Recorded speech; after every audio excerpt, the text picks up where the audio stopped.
முருகன் மாநாட்டில் முதன்மையானவர்களின் புகைப்படமே மிகுதியாக உள்ளதாக கூறியுள்ள அமைச்சர் அன்பில் மகேஷ் பொய்யாமொழி, கோவில்கள் அயோக்கியர்களின் கூடாரமாக மாறிவிடக்கூடாது எனவும் கடிந்துரைத்துள்ளார்.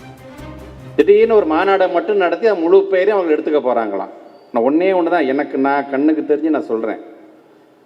ஆட்சி பொறுப்பு ஏற்பட்டதுலேருந்து இது வரைக்கும் பார்த்தீங்கன்னா 3000 கோயில்களுக்கு மேல் குடமுழுக்கை நடத்தி முடிச்சிட்டார். அது எங்களுக்கான பெருமை. எனக்கான பெருமை என்னவென்று சொன்னால், நான் பொறுப்பு அமைச்சராக இருக்கக்கூடிய நாகைப்பட்டினம் மாவட்டத்தில் தான் 3000வது குடமுழுக்கான நிகழ்ச்சியை அவர் வந்தார்.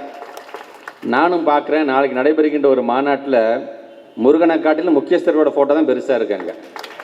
ஒவ்வொருத்தருக்கும் ஒவ்வொரு நம்பிக்கை இருக்கும். நம்பிக்கை நாங்கள் என்றைக்குமே நாங்கள் குறுக்கீடு செய்வதில்லை. ஆனால் இவங்க செய்கிறதெல்லாம் பார்க்கும்போது முத்தமிழர் கலைஞருடைய வார்த்தைகள் தான் எங்களுக்கு ஞாபகத்துக்கு வருகிறது. கோயில் கூடாது என்று கூறவில்லை, கோயில் கொடியவர்களுடைய கூடாரமாக ஆகிவிடக் கூடாது என்று நாங்கள் கூறினோம்னு சொன்னாங்க. பார்த்தீங்களா, அதை இன்னைக்கு அவங்க செஞ்சுக்கிட்டு இருக்கிறாங்க. ஆக நம்மை பொறுத்த வரைக்கும் ஒட்டுமொத்தமாக மக்களுடைய நம்பிக்கை பெற்றவர்களாக நம்ம இருந்து கொண்டிருக்கின்றோம்.